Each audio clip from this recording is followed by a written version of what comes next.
de Cuaresma. Todo tenemos que verlo como providencial. ¿Por qué estoy aquí en esta mañana? ¿Por qué el Señor me ha hecho madrugar? ¿Por qué me he motivado a venir? ¿Por qué recibir la invitación? El Señor lo sabe. Y Él ha querido que estemos aquí, todos nosotros. Ya decía el Padre que es importante en este día dedicárselo al Señor enteramente. Dedicándolo al Señor lo dedicamos a nosotros, porque somos nosotros los que necesitamos de lo que el Señor tiene. Necesitamos silencio para vivir bien. Silencio es una de las cosas que más necesita el mundo de hoy. Y parecería que es lo que menos hay. En las ciudades, en los barrios, ya en toda parte, hasta en los pueblos lejanos, se necesita silencio. Y más para vivir el tiempo cuaresmal, más para vivir un día de reflexión, para tener un diálogo con Dios. Es indispensable el silencio para reparar nuestras fuerzas. Nuestras fuerzas se reparan también desde la quietud, desde el abandono en las manos de Dios, para observar mejor lo que pasa a nuestro alrededor. A veces estamos muy activos, estresados, como se dice tanto hoy, y nos distraemos. Las cosas están alrededor de nosotros y no las vemos. Ustedes saben que es así. A veces hasta las personas le chocamos y no nos damos cuenta. Ay, saludo, no sabía que eras tú. Personas que queremos, ¿verdad? Las cosas a veces se nos pierden en los ojos, porque la actividad nos distrae. Necesitamos centrarnos. Es necesario para descubrir lo que hay a nuestro alrededor. Y a nuestro alrededor hay cosas maravillosas. A veces no vemos todo lo bueno que hay a nuestro alrededor. Y vivimos desanimados, vivimos sin esperanza. Como si estuviéramos solos, teniendo tantas personas que nos aman, que nos quieren. A veces vivimos como pobres, como miserables, teniendo tantas cosas a nuestro alrededor que son riquezas, que tienen valor incalculable, que nos garantizan la vida, pero estamos dormidos. Necesitamos despertarnos, y nos despertamos cuando también hacemos silencio. Hay que bajar el volumen de los ruidos externos. En esta mañana lo vamos a hacer, pero no solamente esta mañana, siempre el cristiano debe ser reflexivo. Bajando los ruidos externos podemos oír mejor la voz de Dios que habla desde el interior de nuestro corazón, de nuestra mente. Así podamos, ojalá que podamos apagar. Hoy es como para solamente estar atento a esa voz de Dios. Por eso, en esta mañana lo primero es que tengamos actitud de escucha. Se lo pedimos al Señor en la oración. ¿Para qué la actitud de escucha? Es importante esa actitud de escucha en la pobreza y en la oración. Los retiros son espacios para reflexionar y orar mucho. Ya el Padre le explicaba los 4 momentos de este día. Y hay un momento privilegiado para la oración. Les invito en este día entonces a hacer una oración simple. Desde la oración, desde el despojo. Oración simple, a lo pobre. Nada atormentada, abandonémonos en esta mañana. Simplemente vivamos consciente este día. Eso es una oración a los pobres. Si nosotros venimos cargados de cosas, simplemente poner oído. Y así en esa oración a los pobres de abandono, pedirle al Señor que nos enseñe a orar. Señor, enséñanos a orar, como le dijeron los discípulos a Jesús. Señor, creo, pero aumenta mi fe. Todos somos creyentes, pero necesitamos también que el Señor nos aumente la fe. Dice el Señor, si tuvieran fe como un granito de mostaza, pudieran mover montañas. Y nosotros seguro todavía no hemos movido montañas. Entonces la fe mueve montañas. Pedirle al Señor que nos aumente la fe. Señor, tú lo sabes todo. Tú sabes que te quiero. Desde nuestra pobreza experimentamos la necesidad de ser santo, de ser perfecto, de tener el corazón de Cristo. Lo deseamos y somos sinceros deseándolo, pero también somos sinceros sabiendo que le quedamos mal constantemente al Señor. Pero el Señor es bueno, como dijo Pedro en ese examen que le hizo Jesús después de su resurrección. ¿Me amas más que estos? Y Pedro, Señor, tú sabes que te quiero. Pues como Pedro, nosotros en la oración de este día decirle al Señor, Señor, tú sabes que te quiero, pero tú sabes lo que hay en mi corazón. Oración simple para ver qué me pide el Señor. En Cuaresma necesitamos detenernos y en esta mañana estamos en eso. Detenernos para ver qué me pide el Señor o para hacer simplemente momentos de adoración como lo vamos a tener ahorita y poder decirle al Señor, Señor, mírame, lávame, Señor, sáname, cambia lo que está mal en mi vida, seréname, Señor, tranquilízame, fortaléceme. Eso somos, eso sentimos. Y el Señor es bueno y está aquí con nosotros. Ha venido a hablar con nosotros. El Señor ha venido a hablar con nosotros en esta mañana. Y lo bonito del Señor es que cada uno le habla y Él puede responderle de manera individual. Esa es la grandeza de nuestro Dios. Y vamos a entrar en ese diálogo. Desde ya ustedes comiencen a dialogar con el Señor. Una oración que no sea angustiada, que nos ayude a interpretar el momento en que estamos viviendo, en que estoy viviendo. Cada uno sabe en el momento en el que está, lo que está viviendo, lo que siente, lo que desea, lo que le atormenta.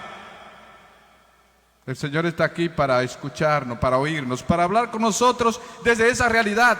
Y no tengan miedo a presentársela, porque a veces creemos como que tenemos que transformarnos y ser distintos cuando estamos frente al Señor. Y entonces comenzamos la mente se nos va a configurar ese hombre perfecto que queremos ser, esa mujer perfecta y que no somos. El Señor, cuando venimos a hablar con Él, nos quiere completo ahí como somos. Tu grandeza y tu miseria es que Él la conoce. No tenga miedo. El Señor es amor. Entonces, de eso se trata. ¿Qué estoy viviendo en mi familia, en el trabajo, en la comunidad de la que formo parte?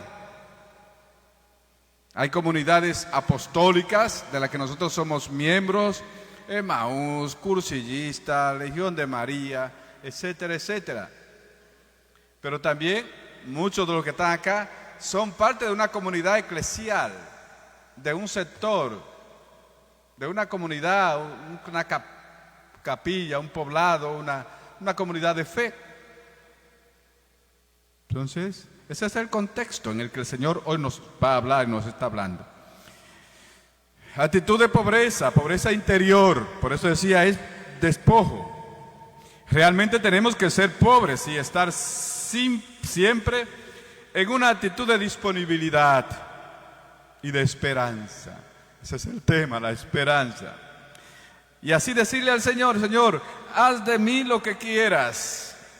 Habla, que tu siervo escucha. Hoy tenemos que tomar esa actitud que le enseñó Elías a Samuel. Cuando el Señor te vuelva a llamar, tú le dirás: habla, Señor, que tu siervo escucha.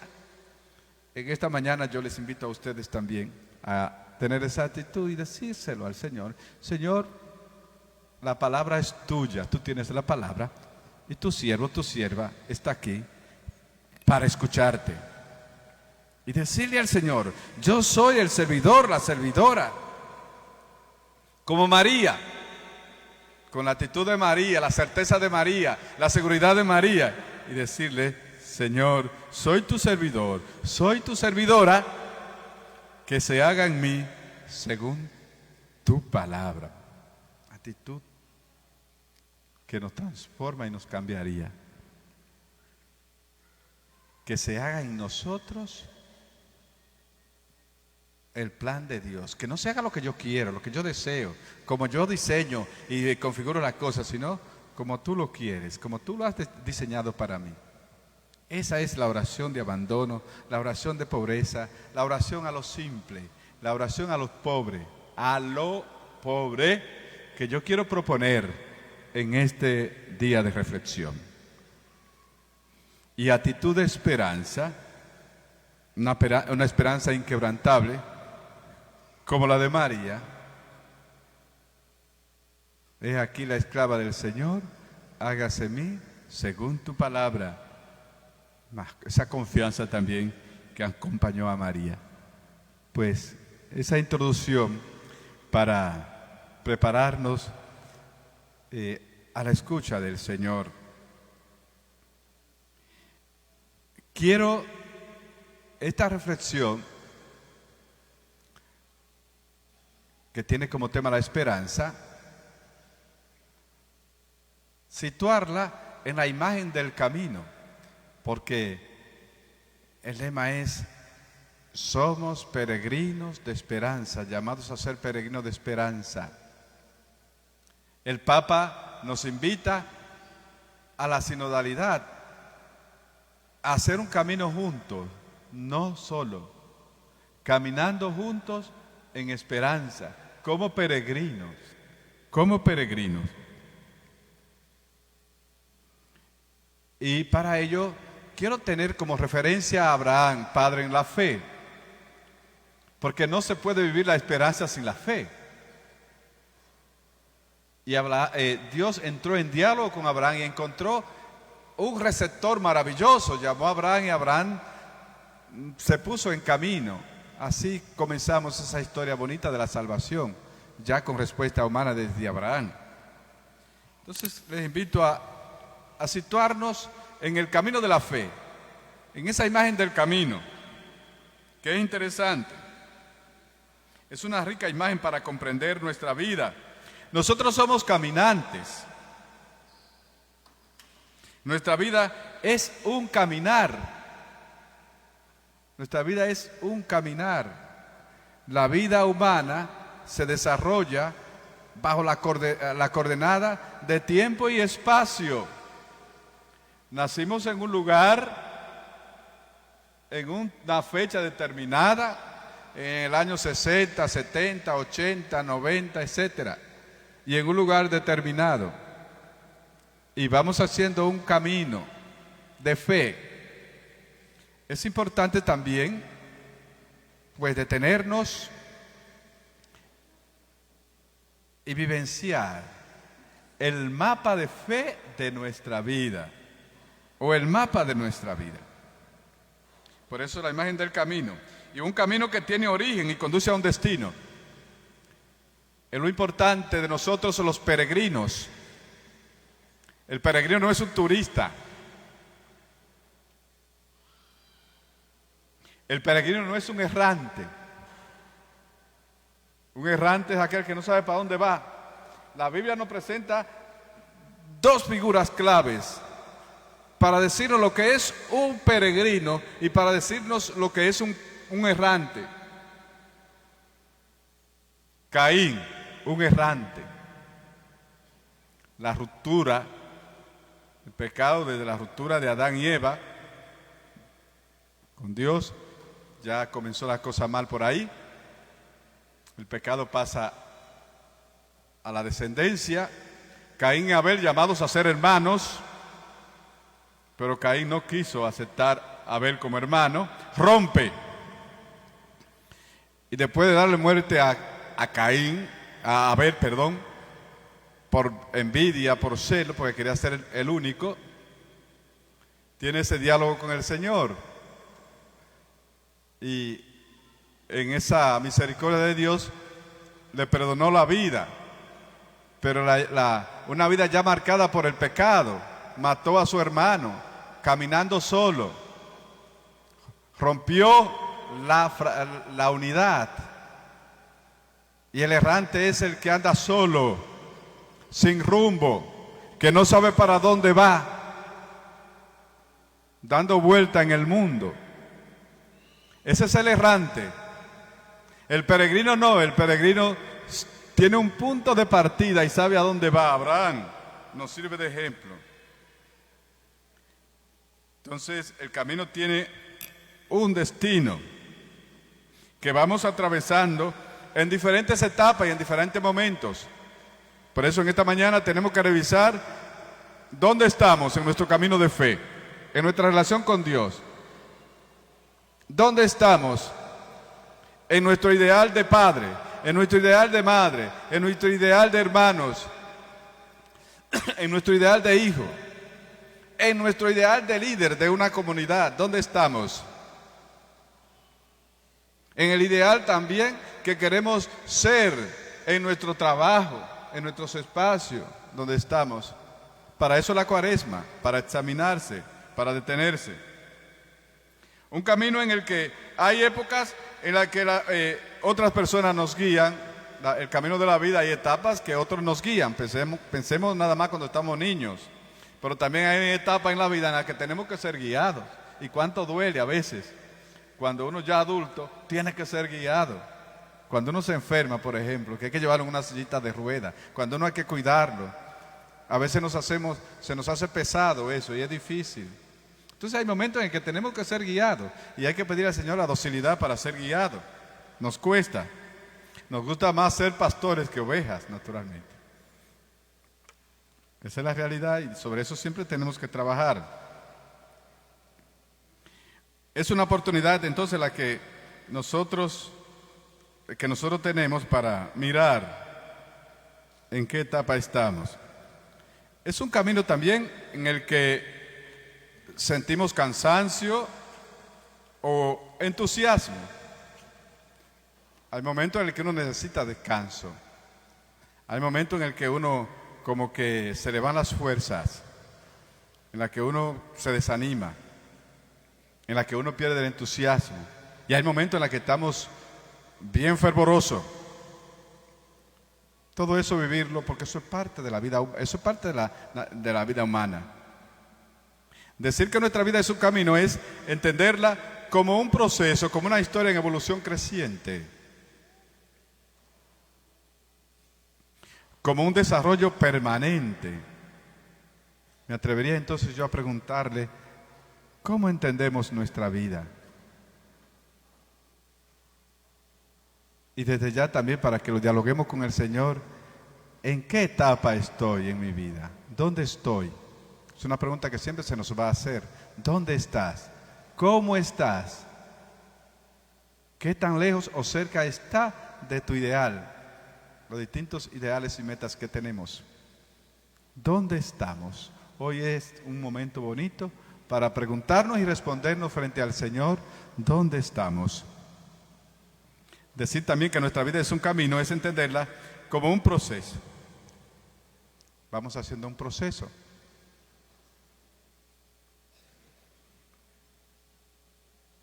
De eso se trata. Entonces nosotros somos peregrinos, pero no cualquier peregrino, somos peregrinos de esperanza. Entonces hay un camino que vamos haciendo. El Señor nos ha llamado a un camino de fe. Y decía que Abraham nos sirve de referencia. Dios se dirigió a Abraham y estaba situado en un momento, en un lugar fijo ahí. Dios le llamó y le dice: sal de tu tierra, de tu patria, de tu casa, de la casa de tu padre, y vamos para la tierra que yo te mostraré. El camino de fe nos pone a nosotros, nos levanta, nos invita a salir. Todo empieza con ese abandono, con ese desarraigo. Abandono, pero abandono en las manos de Dios. Desarraigo también. Y el desarraigo es esa libertad también interior que debemos tener para poder seguir el plan de Dios. Desarraigarse es dejar el lugar normal, apropiado, en el que tenemos la impresión reconfortante de que todo está en orden. Eso es, a veces estamos situados, estamos anclados ahí, como se dice hoy. A veces estamos en nuestra zona de confort. Y el camino de fe, uno no se puede situar llegar a la estación de confort y decir: ya aquí llegué, porque es un camino que siempre se abre con nuevas perspectivas. La vida es desafiante, nunca llegamos. La zona de confort para el cristiano es la actitud siempre activa de estar escuchando la voz de Dios, de estarse renovando, de estar caminando. Esa es la actitud, esa es la zona de confort. Y ahí es que el Señor quiere situarnos. La zona de confort es la zona de vinculación con Dios, con nuestros hermanos y con nosotros mismos. Si estamos vinculados en esos tres lazos fuertes, estamos podemos hablar de zona de confort. Pero la zona de confort no es el mundito pequeño que yo tengo, que digo: sí, aquí estoy, ya estamos bien. Como aquel hombre que dijo: ya tengo comida, tengo todo lo que puedo, ya la vida entera la tengo garantizada. Su zona de confort. Y esa misma noche, ¡pum!, se lo llevaron. Entonces la zona de confort es estar agarrado de Dios. Estar en paz consigo mismo y con nuestros hermanos. Y tener siempre vivo el ideal para seguir creciendo, para seguir amando, para seguir siendo testigo, para seguir siendo peregrino de esperanza. Esa es la zona de confort para nosotros. Nuestro camino de fe también, como Abraham, tenemos que ser itinerante. Dice que por la fe peregrinó a la tierra prometida como extranjero, habitando en tiendas. Coheredero de una promesa. A nosotros se nos ha hecho una promesa y la creemos en fe. Esperamos cielos nuevos y tierra nueva. A pesar de las dificultades que vamos afrontando, de los desafíos que hay, nosotros esperamos cielos nuevos y tierra nueva. Y eso nos conforta. Por eso el cristiano es la esperanza de este mundo. En un mundo que la gente va perdiendo el norte, y que los religiosos, los trascendentes, como que nos vamos acostumbrando al bienestar, creyendo que somos amos y señores, que ya no necesitamos de Dios. El cristiano es el que piensa distinto, el que no pone su confianza en sí mismo. Dichoso el hombre que pone su confianza en el Señor, como dice el Salmo 1.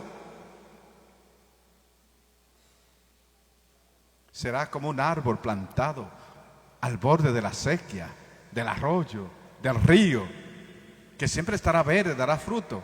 Pero el hombre que confía en sí mismo, en un momento dado puede ser la fuerza, pero después sus hojas van a secar, porque se va a endurecer el lugar donde está plantado y no va a dar fruto.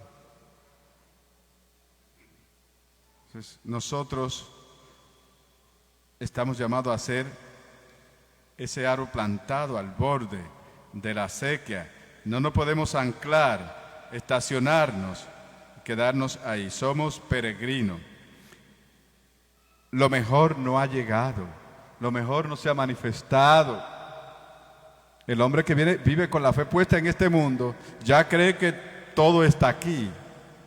Eso es lo que diferencia a un creyente y a un no creyente. Es decir, trabaja y se afana por tenerlo todo. Como si Dios no fuera providente, como si Dios no le diera el pan a sus hijos mientras duermen. No es que hay que dormir y esperar que todo nos venga, pero trabajar humanamente, ¿cómo vamos? Pero no en esa desesperación, como si Dios no estuviera donde está. Y el desapego, que es una actitud maravillosa. Después retomaremos también esto para hablar un poquito del ayuno y las prácticas cuaresmales. El desapego y el desprendimiento no serían posibles sin una confianza profunda en la providencia de Dios. ¿Quién se desprende? ¿Quién vive desarraigado? Aquel que confía en Dios. Pero cuando uno pone toda la cosa en sí mismo, tiene que estar en ese afán permanente. Confiemos en que Dios siempre cuidará de nosotros y nos dará las fuerzas y los medios para cumplir nuestra misión. Tenemos que confiar en Él. Incluso cuando parezca difícil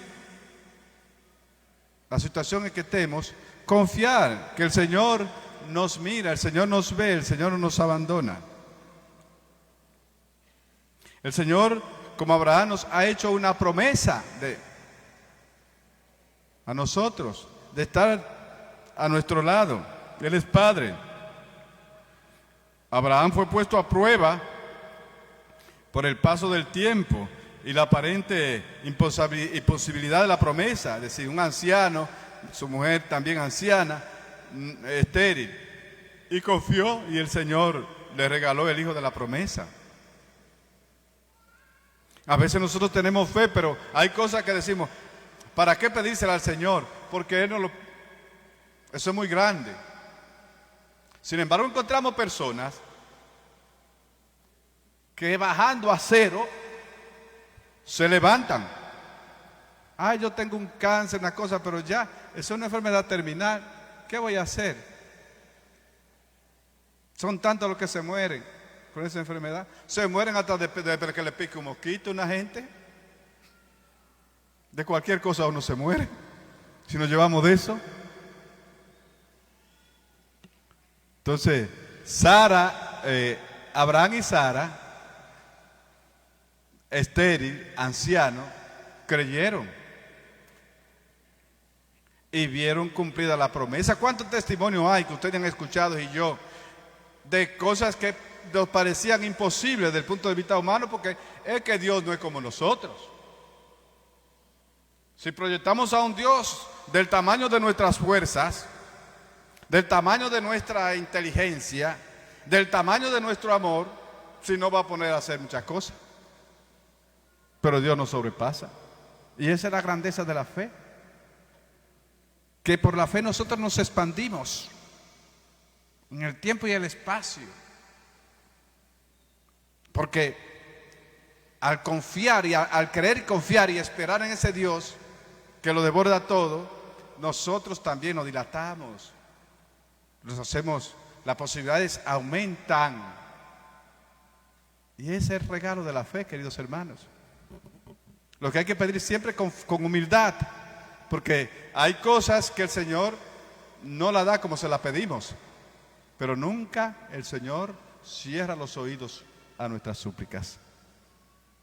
Lo que pasa es que como padre sabe dar a sus hijos lo que conviene en cada momento, pero hay que pedirle siempre con fe y pedir esa gracia, como decíamos en la oración, Señor, en la introducción, Señor, tengo fe, creo, Señor, creo, pero aumenta mi fe, porque la fe puede mover montañas.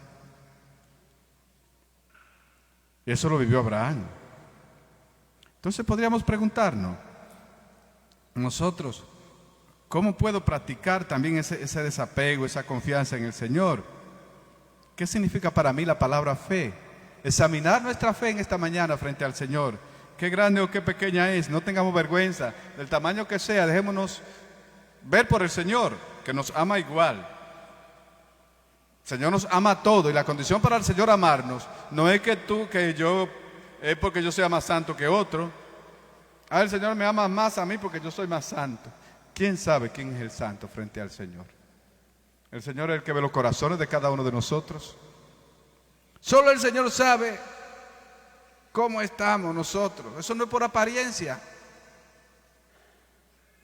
Lo que nos toca es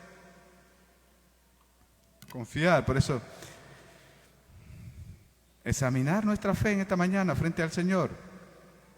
¿Cómo se manifiestan en mis acciones y decisiones? Otra cosa bonita que del peregrino es, ser peregrino de esperanza es ser también instrumento de bendición. Bendición. El cristiano tiene una misión. Cuando el Papa nos pide ser peregrino de esperanza, es porque nosotros confiamos, porque nosotros estamos abiertos a Él. Creer, confiar. Y somos bendición, estamos llamados a ser bendición y bendecir. La vocación de Abraham está ahí. Es eso. Bendeciré a los que te bendigan, y tú serás una bendición extensiva también para nosotros. ¿Quién de nosotros se siente bendición? Es una expresión que usamos mucho hoy. La palabra bendecir la usamos mucho. Pongámosle contenido a esa palabra bendecir, porque a veces usamos mucho esa palabra que se usan mucho, se convierten en cliché y después no saben a nada. Escúcheme la expresión coloquial. Señor te bendiga. Oh, bendiciones, bendiciones, bendiciones. No repetir tanto la palabra bendición sin proyectar esa bendición. Ay, que el Señor te bendiga, que el Señor te bendiga. Y a veces ni sabemos lo que estamos diciendo. Que cuando la persona diga, el Señor te bendiga, con reverencia, decir, que se vea de verdad que en ese momento yo estoy pensando en Dios, en toda esa gracia que el Señor derrama sobre mí y por los otros, y que yo la estoy deseando. Porque bendecir es desear bien a la otra persona, decir bien de la otra persona. Entonces cuando yo bendigo a otra persona, estoy diciendo que el Señor pues te dé todo, te haga feliz, que el Señor haga brillar su rostro sobre ti, que te conceda la paz. Entonces es mejor decir, si la decimos 20 veces al día, mejor decirla 10. Y que incluso yo diciéndola al otro, me haga consciente de que verdad estoy siendo instrumento de bendición. Entonces estamos llamados nosotros a ser bendición. En este año llamado a ser peregrinos de esperanza, debemos bendecir, decir bien de los otros, y nosotros también sentir que sentirnos bendecidos. Es muy importante, señores, la bendición, la alabanza. Todo eso son como oraciones que se van intercalando, se van uniendo. ¿Saben? Bueno, ustedes lo saben. Pero miren, una de las cosas que más agrada al Señor es eso. La alabanza, la bendición a Él. ¿Saben que eso es lo que más aleja del mal? Cuando el enemigo ve que nosotros estamos alabando al Señor, que estamos pidiendo su bendición y que estamos alabando al Señor, que estamos reconociendo su grandeza con fe y con gratuidad, se va de una vez. Porque ¿qué es lo que quiere el enemigo? El enemigo lo que quiere es culto, que le demos culto. Y cuando nosotros bendecimos, alabamos, glorificamos al Dios verdadero, ¿qué queda para Él? ¿Qué queda para Él? Nada. Es un desplante. ¿Sí o no? Es un desplante. Y queda frustrado, se va.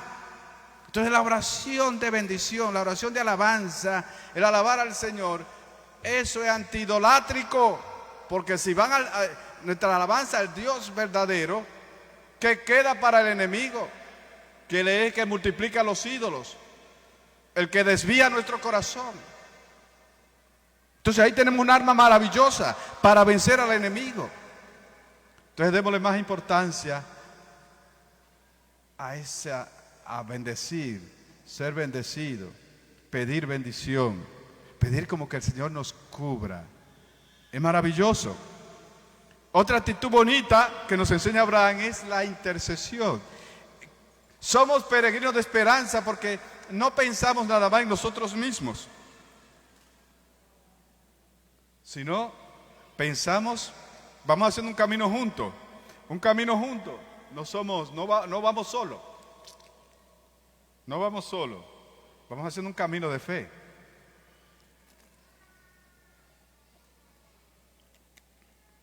Entonces, en ese camino de fe, tenemos que estar pendientes de todo. Yo no me puedo conformar con alcanzar la corona solo. Debo de agarrarme de las manos de los demás para llegar a la meta. Y debo interceder por los que se van quedando atrás, por los que ni siquiera han encontrado el camino, por los que no tienen ánimo ni interés de hacer el camino. Y Abraham nos lo enseña. Abraham nos lo enseña eso. ¿Cómo? Ustedes han leído mucho ese pasaje hermoso de las dos ciudades perversas, Sodoma y Gomorra. Ese diálogo entre Dios y Abraham. Muy interesante ese diálogo. Abraham intercede porque él sabe lo que hay. Abraham sabe que Sodoma y Gomorra, eso está perdido. Y entonces intercede, dice, la voy a destruir por lo malas que son. Pero Abraham, hombre de fe, de esperanza, dice, pero pudiera haber un grupito ahí. Y si esa gente que son buenas ahí en Sodoma y Gomorra, el Señor los destruye. El sentido de justicia de Abraham.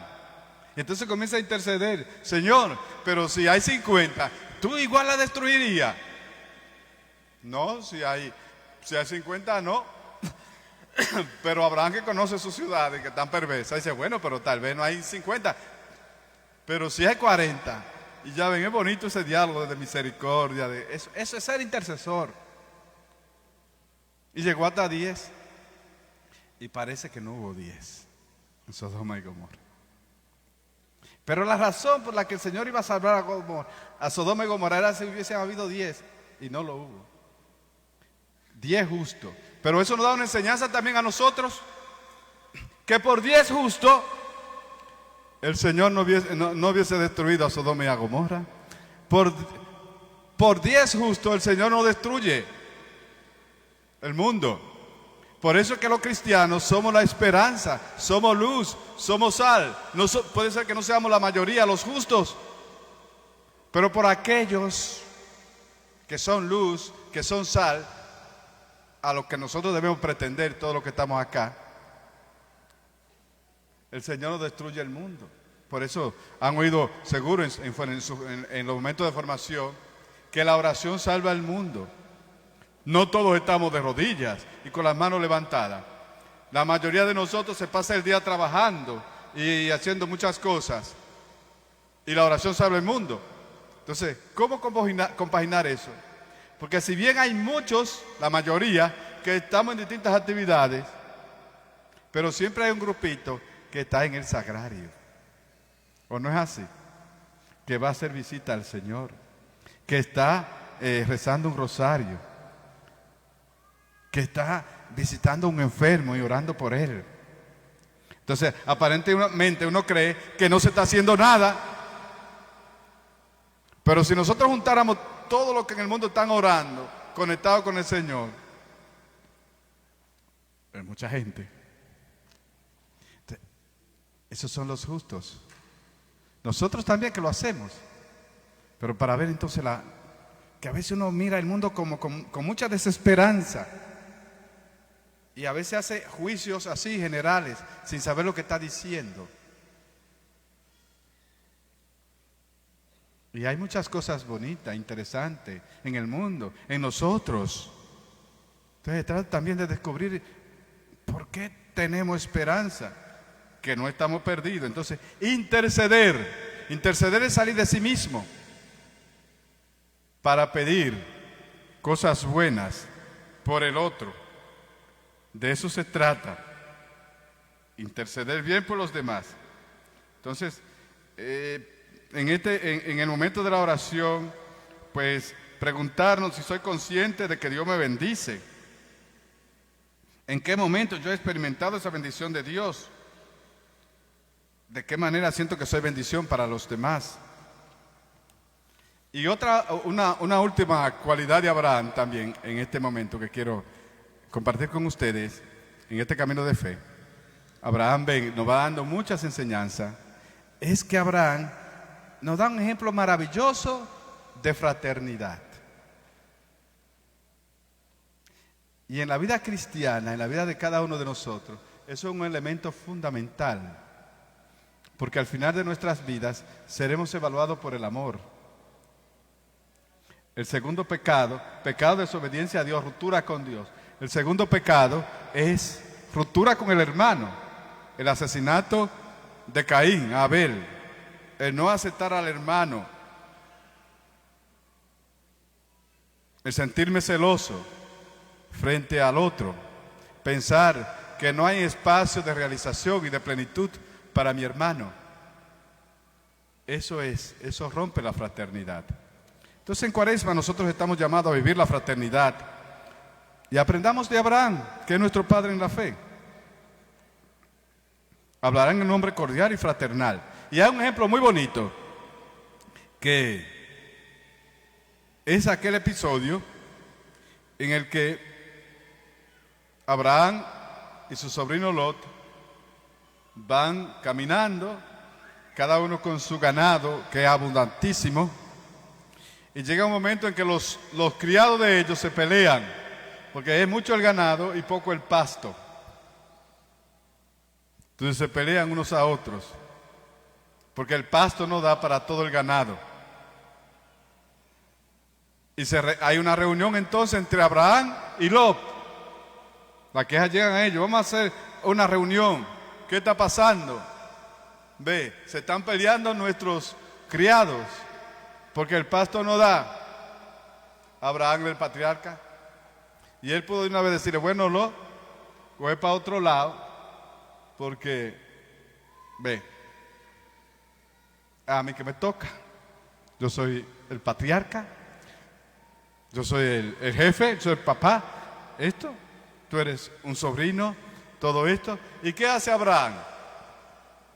No es bueno que haya pleito entre nosotros. Somos hermanos. ¿Y qué hizo Abraham? Le dijo a Lot: mira, elige lo que tú quieras. Elige tú primero. Coge todo lo que tú quieras. Y Abraham, Lot se quedó con toda esa llanura por ahí, grandísima. Y lo mejor, naturalmente, Lot escogió lo mejor. Y Abraham tomó lo que Lot dejó. Pero ¿qué fue lo que Lot dejó? La tierra prometida. La parte que le tocó a Abraham es la tierra prometida. Porque la tierra prometida es la que recibimos de parte de Dios. Porque aunque sea tierra mugrosa, estéril, si es recibida de Dios, Dios la hace fecunda. Amén.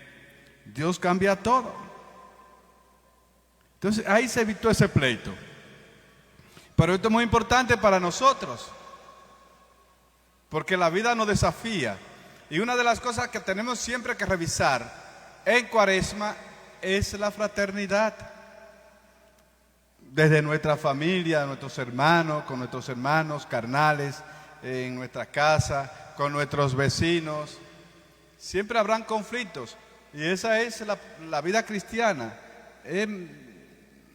Eso no lo quita.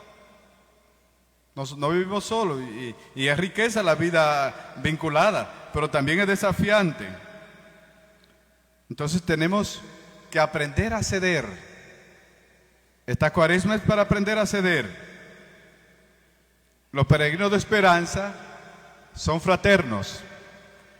Los peregrinos de esperanza ceden su lugar también al otro para que crezca. Por eso Pablo en la primera carta a los Corintios nos da una lección maravillosa de lo que significa ser fraterno. Y una de las cosas que señala Pablo que les ayuda mucho es el orgullo. A veces el orgullo no nos deja ser fraternos. Nos hacemos valer porque yo soy amigo de fulano, como Pablo, es decir, yo soy de Pablo, yo soy de Apolo, yo soy de fulano de tal. Cuidado con nosotros de creer que el valor está porque soy amigo de fulano, porque yo soy amigo del presidente, porque yo soy amigo del alcalde, porque yo soy amigo del arzobispo, porque yo soy amigo del obispo, porque yo soy amigo del párroco. Lo más importante es que seamos amigos de Dios, de Jesús. Ese es el amigo. Porque todos nosotros, como dice Pablo, somos servidores. Eso es. La grandeza nuestra está ahí, en que somos servidores.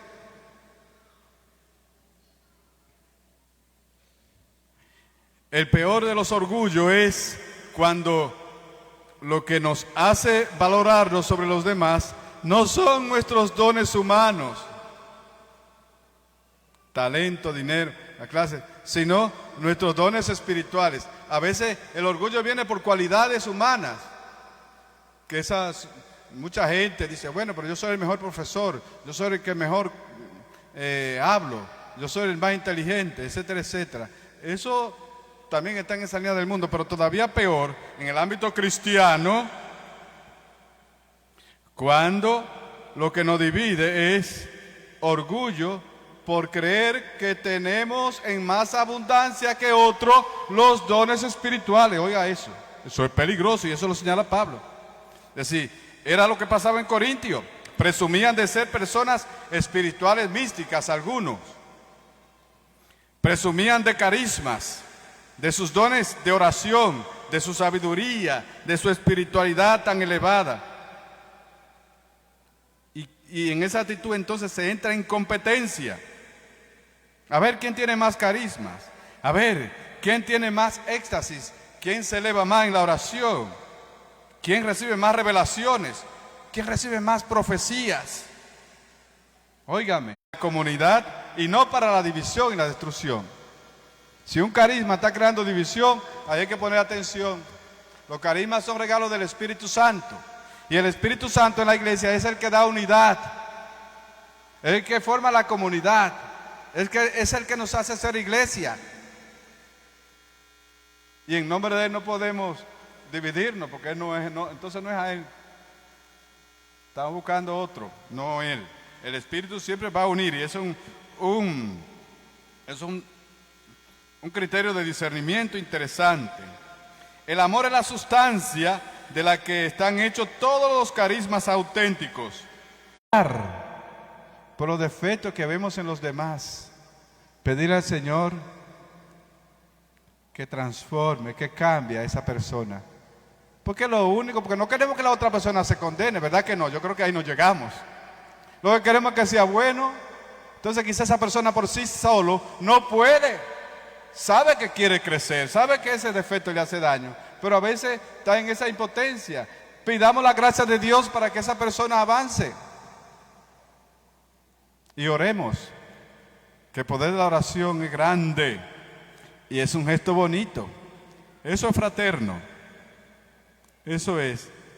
Dios me libre de juzgar a mi hermano sin haber calzado durante un mes sus zapatos, dice un proverbio chino. Dios me libre de juzgar a mi hermano sin haber calzado durante un mes sus zapatos. Porque a veces uno juzga de una vez, pero tú sabes la historia que esa persona arrastra. ¿Qué le ha llevado a cometer ese error? ¿Cuáles son sus condicionamientos? ¿De dónde viene? ¿Qué está viviendo? ¿Qué está pasando en su mente, en su corazón, en su familia? Si comprendiéramos todo eso, en vez de juzgarlo, lo abrazáramos. Y eso es lo que hace Dios, pues como Dios no juzga así a la ligera como nosotros, Él sabe lo que hay en el corazón y en la mente de cada persona. Ante esa impotencia de aquel que le pide, incluso con fe, el Padre Dios abre su corazón y le abraza. Y así es como uno cambia. Uno cambia cuando es comprendido, cuando es amado, no cuando es juzgado, cuando es rechazado, cuando es etiquetado. Eso no hace cambiar a nadie. Lo que hace cambiar es el amor. ¿Por qué Zaqueo bajó del árbol y se fue a comer con Jesús, a prepararle comida a Jesús? Porque hasta el momento él era juzgado, estaba ahí por toda la comunidad. Y al ver que Jesús, en vez de juzgarlo y hacer una sentencia, lo que hace es que le dice: baja, que quiero comer en tu casa. La bondad de Jesús, igual Mateo, es lo que hace que esta persona después en la casa: Zaqueo, la mitad de mi cosa te la doy, Señor. Ven, es el amor lo que hace posible el cambio, la transformación. Por eso es Dios el que cambia, Dios es el que convierte, Dios es el que transforma. Porque abre la despensa del amor y como un río deja que ese amor corra, ese amor misericordioso. El que quiera encontrar perlas debe sumergirse más adentro. Es decir, el que quiera encontrar perlas en los demás tiene que conocer más a la persona, no juzgar la etiqueta, la envoltura. Si queremos descubrir, todos nosotros tenemos perlas preciosas, porque somos hijos de Dios. Pero para descubrir esa perla en el otro, no me puedo quedar nada más en lo que aparece, en el sucio que le cayó, en el descuido quizá que tiene en ese momento. Hay que ir más profundo, y ir más profundo es verlo como imagen y semejanza de Dios. Alguien que el Señor ama y que quiere salvar, por quien el Señor murió, por quien Jesús derramó la última gota de su sangre, por el más pecador. Y todos somos pecadores. Eso es lo que marca la diferencia. Repito, el que quiera encontrar perlas debe sumergirse más adentro en la relación con los otros, no juzgar por apariencia. Ser comprensivo es intentar conocer el contexto desde el que el otro habla o actúa, su historia personal, sus sentimientos, sus heridas, sus limitaciones, sus esfuerzos de cambiar. Evitemos los juicios temerarios que hacen mucho daño. Sé que ya el tiempo se me fue para esta meditación, pero permítame unos minutos, porque quiero terminar en la línea que estoy, decir, porque esas son de las cosas que más nos hacen caer. Es por lo que nosotros más tenemos que acercarnos al confesionario permanentemente y pedir perdón, por nuestra falta de fraternidad, por nuestros juicios baratos y gratuitos, por nuestra propia vulnerabilidad, porque eso es fruto de nuestra pequeñez. El que ama mucho juzga poco. Miren, hay un texto del que quizás no se le hace tanta propaganda en las Sagradas Escrituras, y es el único que voy a leer ya en esta mañana. No he leído mucho texto, porque creo que vale la pena que lo miremos. Es Génesis 9:18. Escuchen. Los hijos de Noé que salieron del arca eran Sem, Cam y Jalef. Cam es antepasado de Canaán. Estos son los tres hijos de Noé que se propagaron por toda la tierra. Noé, que era labrador, fue el primero que plantó una viña. Bebió el vino, se emborrachó y se desnudó en medio de su tienda de campaña. Cam, antecesor de Canaán, vio la desnudez de su padre y salió a contárselo a sus hermanos. Sem, Jalef tomaron una capa, se la echaron sobre los hombros de ambos y caminaban de espalda, cubriendo la desnudez de su padre. Vuelto de espalda, no vieron la desnudez de su padre. Cuando se le pasó la borrachera a Noé y se enteró de lo que había hecho su hijo menor, dijo: maldito Canaán, sea siervo de los siervos de sus hermanos. Y añadió, bendito sea el Señor Dios en San Caleb, serán sus siervos. Bien, lo dejo por ahí, pero miren, ahí está ese episodio. Es interesante, a veces uno lo pasa muy rápido cuando uno está leyendo la Escritura, pero hay una lección muy interesante sobre la fraternidad. Noé era justo y obediente a Dios, ya ven, fue el que construyó el arca. Pero aquí en este texto se nos muestra la humanidad débil y que todo el mundo es expuesto. Él es expuesto en su desnudez a causa de un exceso. El exceso, ¿verdad? Se le fueron la mano en la bebida. Caná, su hijo, descubre esta situación, descubre a su padre desnudo y no reacciona con debido respeto. En lugar de guardar silencio o cubrir su padre, expone su vergüenza y va a contárselo a sus hermanos. Canaán. ¿Qué hicieron entonces San y Jalet? Es bonito y bien gráfico el texto bíblico. Muestran un proceder opuesto al de Can. En un acto de pudor y reverencia filial, cubren su padre sin mirar su desnudez. Imaginemos, un poquito gráfico. Buscaron un manto grande, su padre está ahí tendido, borracho, desnudo. Entonces, ellos buscan una sábana, vamos a ponerlo así, un mantel grande. Y para no ver la desnudez de su padre, caminan hacia atrás. Y cuando ya ven que están ahí, le dejan caer el manto. Bien gráfico ese texto, ¿verdad? ¿Qué nos enseña ese texto a nosotros? Cubren a su padre sin mirar su desnudez. ¿Qué significado tiene para nosotros? Primero, la imprudencia de Can, el primer hijo. Can ve la desnudez de su padre y lo cuenta a sus hermanos. Su actitud es de irrespeto. En lugar de resguardar la dignidad de su padre, se burla o al menos divulga su estado, revelando una falta filial. No se intenta cubrir la vergüenza de Noé, ni proteger su honra. Su acción rompe con el mandato bíblico de respeto y honor debido a los padres. Ven, en vez de cubrir su vergüenza, lo que hace es que lo cuenta de manera imprudente. Entonces, vemos la actitud prudente. San y Jalet tomaron la capa y ya sabemos lo que hicieron. Esta conducta entonces ilustra el pudor y la discreción. No solo evitan contemplar la falta de su padre, sino también que muestran respeto. San y Jalet encarnan el ejemplo de cómo honrar incluso en la debilidad humana. Divulgando, burlándose de la miseria ajena, en este caso de su padre, demuestran una actitud que no corresponde al amor fraterno. Y es lo que a veces nosotros caemos. A menudo la desnudez o falta del prójimo, de los demás, se convierten en tema de crítica y de chisme. Debiéramos tomar la actitud de estos dos hermanos, que en vez de difundir, lo que hicieron fue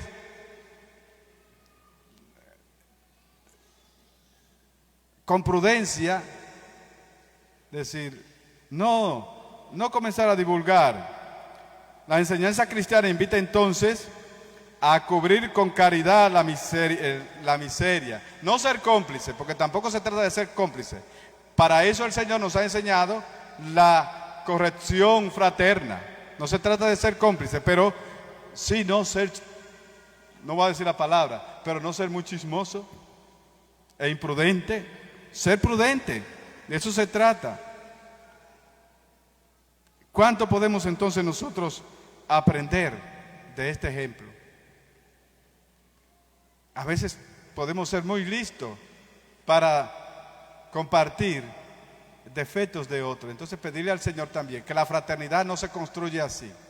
Se construye con amor, con caridad y humildad y sobre todo con mucha prudencia. Somos peregrinos de esperanza en la medida también que nosotros caminamos tomados de la mano del otro, ayudando al otro, animando al otro, no debilitándolo, no juzgándolo. La Cuaresma es para eso también, para revisarnos frente a nuestros hermanos. Pues bien, ya se nos fue el tiempo de esta primera meditación, pues ahora viene un momento muy bonito, la Eucaristía. Qué bonito el momento de la Eucaristía. Ya decimos, en esa actitud de oración, de humildad, sigamos meditando en el mayor silencio y ahorita, dentro de unos minutos, vamos a venir a celebrar la Eucaristía.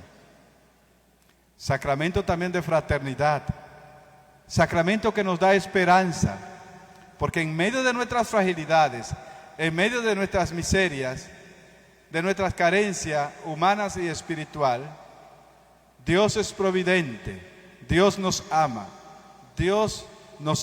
tanto que ha querido quedarse con nosotros para dejarse comer y así alimentarnos de su cuerpo y de su sangre. Bien, pues sigamos en meditación, cantamos, el coro nos sigue animando con sus canciones, que me he olvidado del coro, ahorita miré por ahí, no lo vi, pero bueno, la suerte es que ustedes han sido benevolentes y han sido pacientes. Pues nos vemos ahorita en la Eucaristía. Cantamos ahora.